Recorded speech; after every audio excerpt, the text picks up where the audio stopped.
السلام علیکم۔ ایک نئے قسط کے ساتھ حاضر خدمت ہیں۔ شیعب ابی طالب میں تکالیف کا صبر آزما دور گزر رہا تھا۔ سورہ روم نازل ہوئی۔ ارشاد ربی ہوا، بسم اللہ الرحمن الرحیم، الف لام میم، غلبت الروم فی ادنى الارض وهم من بعد غلبهم سيغلبون فی بضع سنین للہ الامر من قبل ومن بعد وَيَوْمَئِذٍ يَفْرَحُ الْمُؤْمِنُونَ۔ مغلوب ہو گئے رومی پاس والے ملک میں، اور اس کے بعد عنقریب چند سال بعد ہی غالب ہو جائیں گے۔ حکم تو اللہ ہی کا ہے، پہلے بھی اور بعد میں بھی، اور اس روز مومنین بھی اللہ کی نصرت سے خوش ہوں گے۔ ان آیات کو قریش کے درمیان حضرت ابو بکر رضی اللہ عنہ نے پڑھا۔ کفار نے مذاق اڑایا۔ ابی بن خلف نے شرط لگائی کہ اگر 3 سال میں رومی غالب آ گئے تو وہ 10 اونٹ دے گا، ورنہ حضرت ابو بکر رضی اللہ عنہ دیں گے۔ نبی اکرم صلی اللہ علیہ وآلہ وسلم کو شرط کا علم ہوا تو فرمایا، سورت میں فی بضع سنین کے الفاظ آئے ہیں جن کے معنی 3 سے 9 تک ہوتے ہیں، لہٰذا تم 3 سال سے بڑھا کر 9 سال مدت کر دو اور اونٹوں کی تعداد 100 کر دو۔ اس وقت تک اسلام میں شرط پر کوئی پابندی نہیں تھی۔ قرآن کریم کا معجزہ ہے کہ ان آیات میں 2 پیشین گوئیاں کی گئیں۔ ایک یہ کہ روم کے جو لوگ شکست کھا گئے وہ چند سال میں ایرانی آتش پرستوں پر غالب آ جائیں گے، اور دوسرا یہ کہ مسلمان اس وقت مکے میں مغلوب و مظلوم ہیں، وہ بھی مشرکین پر فتح کی خوشی منائیں گے۔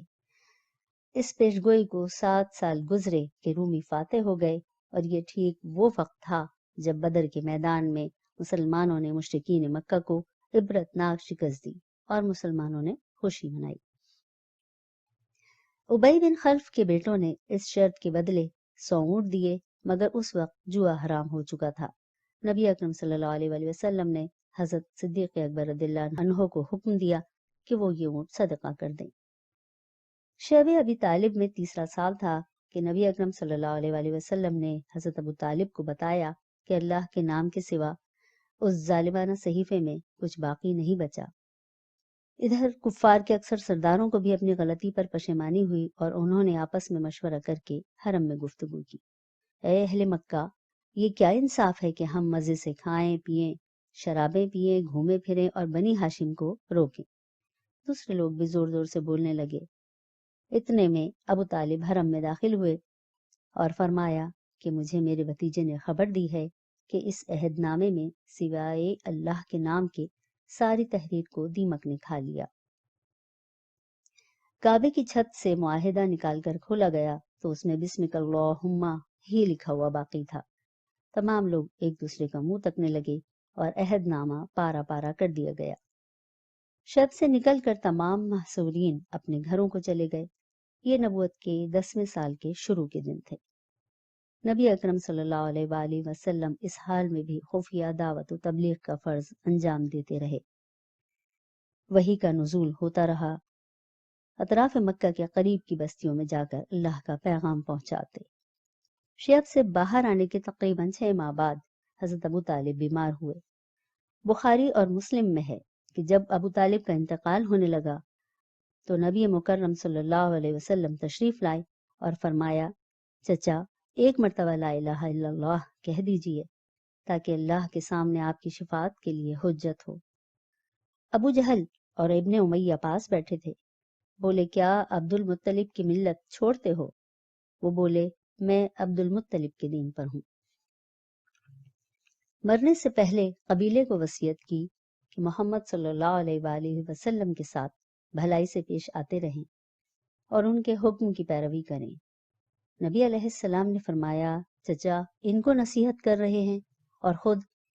تو بولے، میں وہ کلمہ کہہ دیتا مگر قریش کہیں گے کہ موت سے ڈر گیا۔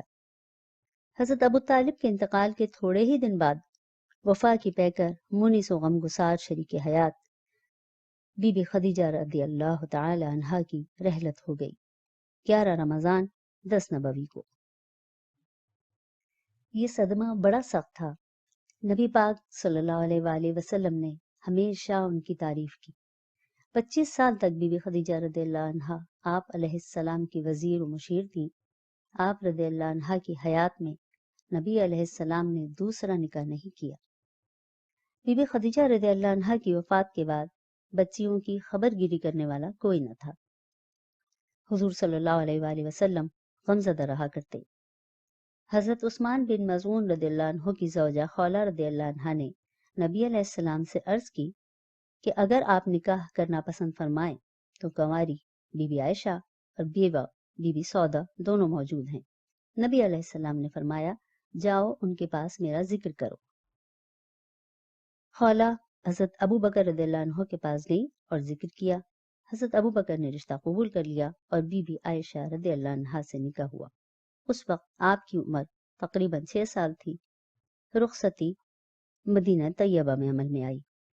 9 سال تک مدینہ کی پاک فضا میں معلم کتاب و حکمت صلی اللہ علیہ وآلہ وسلم کی ذات سے وابستہ رہنے والی خاتون کو وہ علم عطا ہوا کہ نور مجسم صلی اللہ علیہ وآلہ وسلم کے دنیا سے پردہ فرمانے کے بعد 47 سال تک علم و حکمت کا نور سارے جہاں میں پھیلاتی رہی۔ ترمذی میں ہے کہ اصحاب النبی صلی اللہ علیہ وآلہ وسلم کو جب کبھی کوئی مشکل مسئلہ پیش آیا تو صرف ام المومنین بی بی عائشہ رضی اللہ عنہا کے پاس اس کا علم موجود پایا۔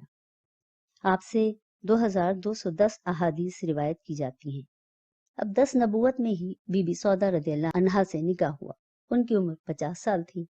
400 درہم مہر قرار پایا۔ بڑی سخی اور فیاض تھی۔ نبی اکرم صلی اللہ علیہ وآلہ وسلم کے 2 رفیق دنیا سے چلے گئے۔ آپ صلی اللہ علیہ وسلم غمزدہ رہتے۔ باہر نکلتے تو کفار زیادتی کی حدیں پار کرتے۔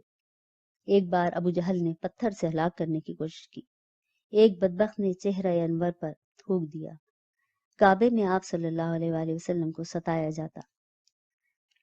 جب مکہ میں آپ پر ظلم کی حد ہو گئی تو حضور صلی اللہ علیہ وسلم عام انسانوں کی طرح مایوس نہ ہوئے اور تبلیغ کے لیے مکہ سے باہر طائف کے سفر کا ارادہ فرمایا، اور 27 شوال کو حضرت زید بن حارثہ رضی اللہ عنہ کے ساتھ پیدل طائف روانہ ہوئے۔ وہاں مختلف روایتوں کے مطابق 10 دن یا 20 دن قیام کیا۔ طائف میں آپ صلی اللہ علیہ وسلم نے وہاں کے سرداروں سے ملاقات کی، انہیں اسلام کی دعوت دی۔ ان تینوں سرداروں کے جواب حد درجہ گستاخانہ تھے۔ ایک نے کہا تمہارے سوا اللہ کو کوئی اور نہ ملا۔ دوسرا بولا کعبے کی اس سے بڑی توہین کیا ہوگی کہ تم پیغمبر ہو۔ تیسرے نے جواب دیا میں تم سے ہرگز بات نہیں کروں گا، کیونکہ اگر رسول ہیں تو آپ کا انکار خطرہ ہے، اور اگر آپ نے اللہ پر جھوٹ باندھا ہے تو مجھے یہ زیب نہیں دیتا کہ میں آپ سے بات کروں۔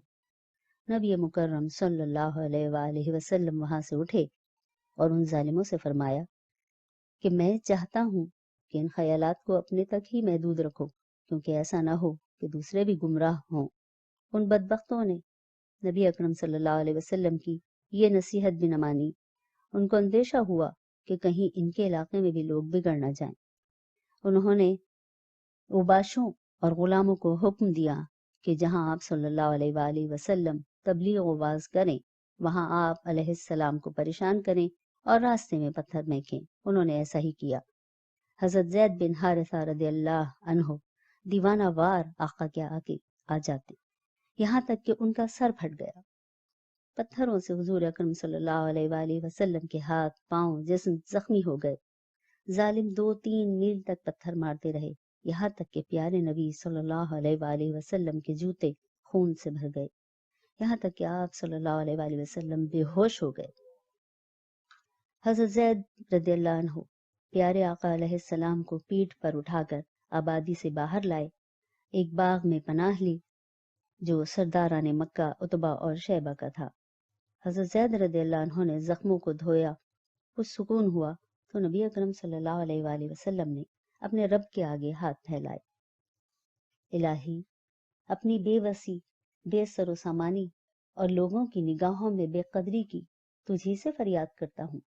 یا ارحم الراحمین، سب سے بڑھ کر رحم کرنے والے، تو ہی عاجزوں کا مالک ہے، میرا مالک بھی تو ہی ہے۔ آخر تو مجھے کس کے حوالے کرنے والا ہے؟ بیگانہ تشرو کے یا اس دشمن کے جسے میرے معاملے پر قابو ہو۔ اگر تو مجھ سے ناراض نہیں تو مجھے کسی مصیبت کی کوئی پرواہ نہیں، کیونکہ تیری حفاظت میرے لیے بہت وسیع ہے۔ میں تیری ذات کے نور کی پناہ میں آتا ہوں۔ رب العالمین کے رحمت جوش میں آئی۔ جبرائیل امین حاضر ہوئے اور فرمایا، اللہ نے وہ سب سن لیا جو آپ کی قوم نے آپ سے کہا، اور وہ بھی دیکھا جو آپ کو دیا گیا۔ اس وقت پہاڑوں کا فرشتہ حاضر ہے۔ اس فرشتے نے سلام کیا اور عرض کیا کہ آپ حکم دیں تو ان پہاڑوں میں انہیں کچل دوں۔ رحمت للعالمین نے فرمایا، نہیں، اللہ سے امید ہے کہ وہ ان کی پشت سے ایسے لوگ پیدا کرے گا جو صرف اس کی عبادت کریں گے۔ سامعین، ایک لمحے کے لیے رک کر یہ ضرور سوچئے، ہمارے آقا صلی اللہ علیہ وآلہ وسلم نے کس کے لیے یہ تکالیف برداشت کی؟ امت کے لیے، ہمارے لیے۔ اللہ تعالی ہمیں سیدھی راہ پر چلنے کی توفیق عطا فرمائے، آمین۔ سامعین، آج کی گفتگو کا یہاں اختتام کرتے ہیں۔ ذکر صلی اللہ جاری رہے گا انشاءاللہ۔ چینل کو سبسکرائب کیجئے، ویڈیو کو لائک کیجئے اور کمنٹ سیکشن میں اپنی رائے سے آگاہ کیجئے۔ شکریہ۔